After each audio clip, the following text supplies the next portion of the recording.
Have you ever wondered if the investment strategy being implemented in your financial plan is the right one for you? Sure, your portfolio might move to the upside a bit when the market's doing well, and it might move lower when things aren't going so great. But how do you really know? Over the last 12 years, I've had the opportunity to work with hundreds of families on their retirement plans, both to and through retirement. And over that time, something that's come up over and over again is shifting asset allocation. Hey everyone, Gabe Galante here, fiduciary financial advisor, owner, and CEO at Rockline Wealth Management.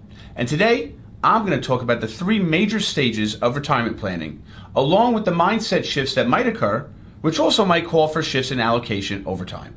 And make sure you stick around to the end to hear the final phase, which might be the most important and is by far the most common in coming up in meetings with clients and prospects. Before I jump in and talk about each of these stages, to clarify for those of you who are not aware about asset allocation, broadly speaking, asset allocation refers to the mix of assets or investments within your portfolio. If you'd like to learn more specifically about asset allocation and your risk tolerance, please feel free to check out our risk tolerance calculator in the description below. Now, let's talk about these three major stages, along with the mindset shifts that come with each. The first major stage of retirement is something that many would refer to as the go-go years. In this beginning stage, some initially may not know how they want to go about spending all their time and their newly found freedom, although we do eventually see retirees following and pursuing their passions. During this time, most typically, we find that retirees have the most energy, are probably in the best health out of their retirement span, and have the biggest desire to go out and pursue their goals.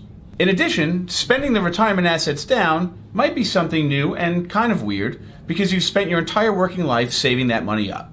Major expenses typically include travel, hobbies, and major bucket list items.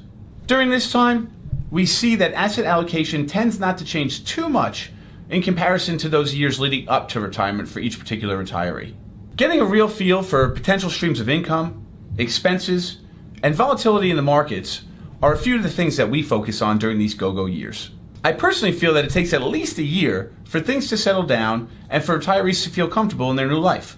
The next major stage I want to talk about is what many would know as the slow-go years. Here is where we typically see folks transitioning into their 70s and to and through their 80s, and although they might be more than able and willing to care for themselves, their active lifestyle might be slowing down a bit.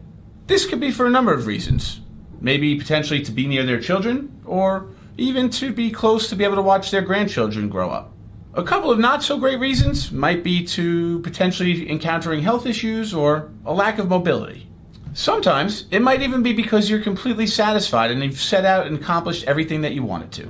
As far as expenses are concerned in this stage, we tend to see a decline in spending on more discretionary type items and spending increases on things surrounding healthcare. We also see many times families might begin to think about their estate planning, whether that includes gifting assets to the next generation or even more seriously pursuing philanthropy. If you're considering leaving money to the next generation, or maybe you don't even know where to start, check out our video in the description on leaving a legacy in retirement. During this time, only if we see that clients are comfortable with where they're at, we might begin to engage in the conversation of what they want their legacy to be and how they want it to play out. This actually sometimes can lead to a shift in asset allocation in which we might gear the monies more closely related to the time horizon and what's in the best interest of their heirs. It also might include an introduction to the next generation, in which case we start to involve their heirs in the planning meetings with their parents and we speak about legacy going forward. Although this is a matter of preference, if leaving a legacy behind is important to you, thinking about asset allocation and changes over time is something to consider. The next major stage I want to talk about is known as the no-go years. Generally speaking, this stage starts in the late 80s and beyond. Retirees in many cases during this stage start to slow down a little more dramatically, and they might be encountering challenges with their health and moving around overall. During this time, retirees might be a little more dependent on their heirs, at-home care, or even assisted living facilities as far as getting around and being able to go about their day-to-day. Here, we tend to see a significant focus on convenience and comfort, as many of their goals have already been achieved at this point. At this point, many times we're experiencing a much more deepened relationship with the next generation, and our conversations tend to be more philosophical to ensure that one's wishes are carried out as they desire and that their legacy is preserved and carries on. Through all three major stages, there are an abundance of emotions that one might experience.